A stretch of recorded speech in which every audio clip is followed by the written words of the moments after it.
नमस्कार दोस्तों, जय माता दी। कैसे हैं आप? ये बताने के लिए कमेंट्स बॉक्स में जय माता दी हमेशा की तरह जरूर लिख दीजिएगा। तो अष्टमी पूजा यानी अष्टमी और नवमी कब पड़ने वाली है और कंजक कब खिलाना यानी कन्या पूजन हमें कब करना है, क्योंकि नवरात्रि का जो प्रारंभ होता है और उसका समापन कन्या पूजन के बाद रामनवमी के दिन होता है। तो कन्या पूजन हम किस दिन करें? तो कन्या पूजन आप 5 तारीख को करिए दिन शनिवार को, या फिर जो है कन्या पूजन जो है वो 6 तारीख दिन रविवार को किया जाए। तो आप दोनों में से किसी दिन भी कन्या पूजन कर सकते हैं, जिस दिन आपको कन्याएं मिल जाएं और आपके यहाँ जिस दिन कढ़ैया चढ़ाई जाती हो, क्योंकि इसमें कढ़ाई देने का भी प्रचलन होता है कि उस दिन जिसके यहाँ भी होता है, मतलब पूड़ी हलवा और खीर बनाई जाती है कन्याओं को खिलाने के लिए। तो आपके यहाँ अगर अष्टमी को कन्या खिलाई जाती हैं तो आप अष्टमी को कन्या खिलाइएगा, और अगर नवमी को कन्या खिलाते हैं तो नवमी को खिलाइएगा। अब कुछ लोगों का प्रश्न होता है कि अष्टमी को अगर हम कन्या खिला लेंगे तो फिर नवमी को क्या करेंगे? तो देखिए, नवमी को आपको क्या करना है, जैसे आप रोज की पूजा करते हैं उस तरह आप रोज की पूजा करेंगे नियम विधि से। और जो भी आप जैसे वो ज्योति जलाएं, अखंड ज्योत जलाए हैं, या फिर आप जिस तरह से पूजा कर रहे हैं वैसे ही आपको पूजा करना है। तो उस दिन हम दुर्गा सप्तशती के पाठ का भी मतलब आखिरी पाठ उस दिन करके खत्म कर देते हैं। अगर आप मतलब रोज का व्रत 9 दिन का नहीं रख रहे हैं तो, क्योंकि इस बार नवरात्रि 8 दिन की है, तो अगर आप 9 दिन का व्रत रखे हैं, 2 तिथि एक ही दिन पड़ गई थी, तो जिसकी वजह से जो है 8 दिन की नवरात्रि इस बार हुई है। तो जो चैत्र मास की नवरात्रि है उसमें हम अष्टमी का व्रत जो है वो कब रखेंगे? तो अष्टमी का व्रत आपको 5 तारीख को दिन शनिवार को रखना है, और नवमी जो है रामनवमी जो है वो 6 तारीख को पड़ रही है रविवार को। तो अब इस स्थिति में आप कन्या पूजन जो है चाहे तो अष्टमी को करिए या नवमी को करिए, जैसी आपकी इच्छा हो। अगर आप अष्टमी को कन्या पूजन करते हैं तो नवमी को जैसे आप पूजा करते हैं वैसे ही आप नवमी के दिन पूजा करेंगे, हवन करेंगे। और फिर अगर आप 9 दिन का व्रत रखते हैं तो उस दिन भी व्रत रखकर 10वीं तिथि को आप चौकी का विसर्जन करने के बाद पारण करेंगे। तो 10वीं तिथि को जब आप चौकी का विसर्जन करेंगे तो उसमें जो है जो नारियल है, अब लोग पूछते हैं कि उस नारियल का हमें क्या करना है। तो देखिए, नारियल को फोड़कर आप प्रसाद स्वरूप मतलब सबको वितरित कर दीजिएगा, बाकी चीजें आप सब प्रवाहित कर दीजिएगा। और फोटो मूर्ति जो भी आपने माता रानी की लगाई है वो सब आप यथास्थान रख दीजिएगा। और जो आपने दुर्गा सप्तशती का पाठ 9 दिन में किया है उस पाठ को संभाल कर लाल कपड़े में लपेटकर अपने मंदिर या पूजा घर में, मतलब मंदिर में या फिर कहीं पर सुरक्षित स्थान पर, साफ सुथरी जगह पर आप उसको कहीं शेल्फ वगैरह में लगा के रख दीजिएगा।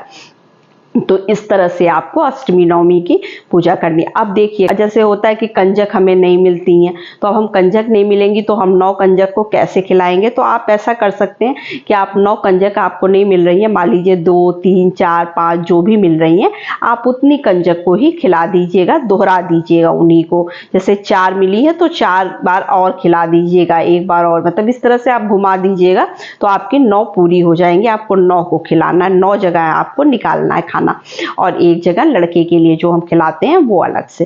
तो फिर अब हम इस तरह से करेंगे। उसके बाद आपको क्या करना है कि जो है देखिए, अगर आप धन प्राप्ति के लिए जो है कंजक खिलाना चाह रहे हैं, कंजक खिला रहे हैं, तो आप धन प्राप्ति के लिए क्या उपाय करेंगे? तो मैं आपको 2 उपाय भी इसमें बता दे रही हूँ।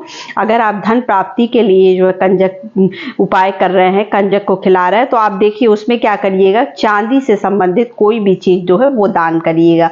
चांदी से संबंधित कोई भी चीज, कोई भी गिफ्ट अगर आप दान करते हैं तो इससे आपको धन की प्राप्ति होगी और धन की बढ़ोतरी होगी। और अगर आप जो है पुत्र से संबंधित पुत्र चाहते हैं, पुत्र प्राप्ति के लिए कर रहे हैं, तो फिर आप क्या करिएगा कि आप उस दिन कंजक को दही जरूर खिलाइएगा। दही खिलाने से आपको पुत्र की प्राप्ति होगी। जब कंजक हमारे घर में आती है तो हम उनका पैर पहले धुलाकर उनको एक साफ कपड़ा बिछाकर उस पर बिठाते हैं, फिर हम जो है उनको आलता वगैरह लगाकर जो है, और अगर आलता लगाते हैं तो आलता, नहीं तो बहुत लोग आलता नेल पेंट दोनों लगाते हैं, तो आप आलता और नेल पेंट लगा दीजिएगा। उनको लाल चुंदरी उड़ाइएगा, क्योंकि लाल चुंदरियों में हमारी कंजक बहुत ही सुंदर लगती है, बिल्कुल माता रानी का स्वरूप लगने लगती हैं। तो आप उनको उड़ाने के बाद आप उनको भोजन में क्या खिलाएंगे? तो भोजन में देखिए आपको पूड़ी, काले चने का सब्जी बनाइए या घुघरी बनाइए या चना सादा छौंकिए, जैसा भी आपकी इच्छा हो। और खीर, इसका भोग आपको जरूर लगाना चाहिए क्योंकि माता रानी को यह बहुत प्रिय होता है। और आप बाहर की चीज़ों को जो है कंजक को ना खिलाएं। जैसे बहुत लोग होता है कुरकुरे के पैकेट, चिप्स के पैकेट के बच्चे खुश हो जाएंगे, तो बच्चों की खुशी भी अपनी जगह है, लेकिन जो है माता रानी जो चाहती हैं वो आपके हाथों का भोग चाहती हैं, वो आपके हाथों के भोग से प्रसन्न होती है। अगर आप ये सब दे भी रहे हैं तो भी आप इसके साथ अपने घर में 4 पूड़ी बनाकर कढ़ाई जरूर चढ़ाइएगा क्योंकि यह बहुत ही शुभ होता है।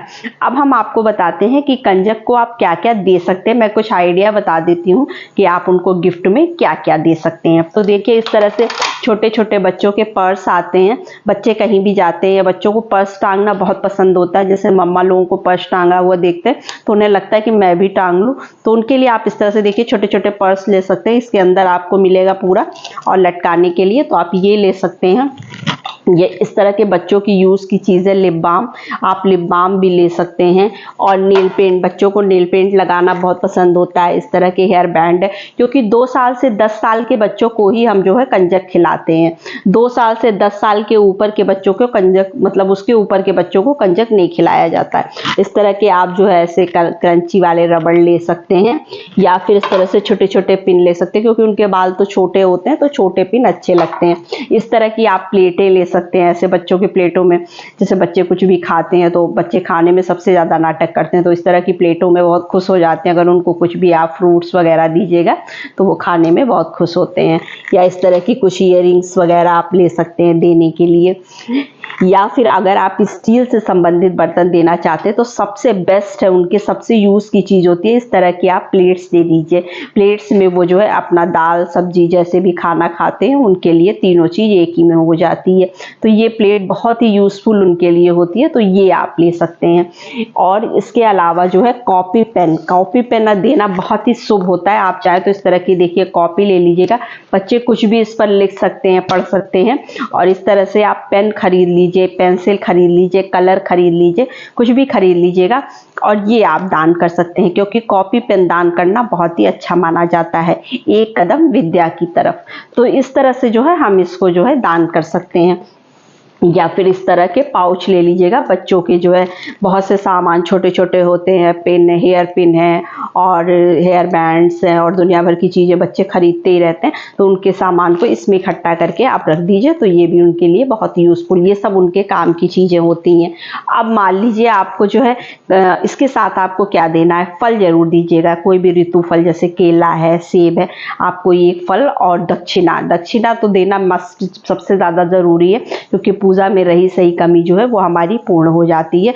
तो आप दक्षिणा जो भी आपके मतलब सामर्थ्य हो, आप उसके हिसाब से दक्षिणा कंजकों को जरूर दीजिएगा।